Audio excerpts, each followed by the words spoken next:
British मला म्हणाले, तू लोकांना भडकवतोस. हो, मी भडकवलं, पण अंधारात अडकलेल्या मशाली पेटवण्यासाठी.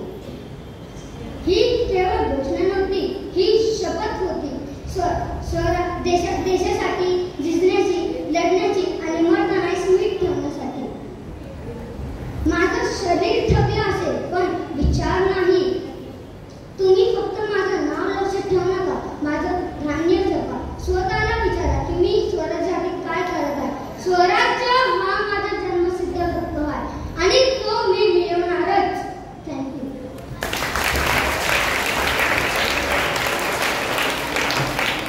Your expressions were really good. Before we continue